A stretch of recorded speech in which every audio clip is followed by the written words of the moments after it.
అందరు లెక్చరర్ గురువులు కలిపి చేసి ఒకటే విధానంగా పాఠం చెప్తారు, ఆయన ఒక్కరు మాత్రమే స్కూల్ టాపర్ అవుతారు. ఎందుకు డిస్ట్రిక్ట్ మొత్తంలో అందరికి ఒకటే విధానంగా టెక్స్ట్ బుక్స్ ఉంటాయి, ఒకటే విధానంగా పాఠం చెప్తారు, ఆయన ఒక్కరు మాత్రమే డిస్ట్రిక్ట్ టాపర్ అవుతారు. అండ్ స్టేట్ మొత్తం ఒకటే సిలబస్ ఉన్నాక కూడా ఒకరు మాత్రమే స్టేట్ టాపర్ అవుతున్నారు. వై ఎందుకంటే ఈరోజు ఆ కారణం నాకు తెలిసింది. ఎందుకు కొంతమంది స్టూడెంట్స్ మాత్రమే 10/10 స్కోర్ చేస్తున్నారు, ఎందుకు కొంతమంది స్టూడెంట్స్ మాత్రమే ఒక మంచి మార్కులు స్కోర్ చేస్తున్నారు, ఎందుకు కొంతమంది మాత్రమే చరిత్రలు తిరగరస్తున్నారు. ఈరోజు ఆ రీజన్ ఏంటో నాకు తెలిసింది. ఆ రీజన్ సింపుల్. ఒకరోజు ఒక డాగ్ ఒక ర్యాబిట్ రెండు కూర్చొని ఉన్నాయి.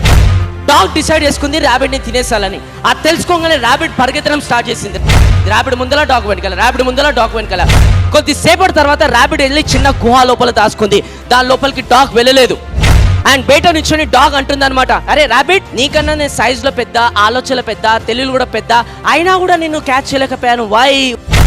అప్పుడు లోపల గుహాల నుంచి ర్యాబిట్ చెప్తుంది, కరెక్ట్ డాగ్ బ్రదర్, మీరు నాకన్నా సైజులో పెద్ద, ఆలోచనలో పెద్ద, తెలివిలో పెద్ద, మన ఇద్దరం పరిగెత్తుంటే నువ్వు నీ లంచ్ కోసం పరిగెత్తున్నావు, కానీ నేను నా లైఫ్ కోసం పరిగెత్తున్నాను.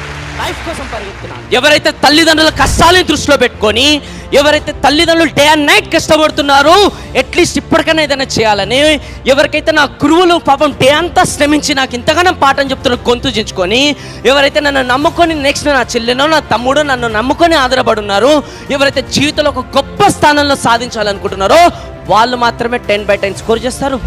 వాళ్ళు మాత్రమే చరిత్రలు తిరిగి రాస్తారు. ఇప్పుడన్నా జీవితం కోసం పరిగెత్తండి మై డియర్ ఫ్రెండ్స్, జీవితం కోసం. అప్పుడు మీకు ఖచ్చితంగా రేపటి రోజున మిమ్మల్ని తీసుకొని చాలా మంది ఇన్స్పిరేషన్గా తయారవుతారు. పరిగెత్తండి.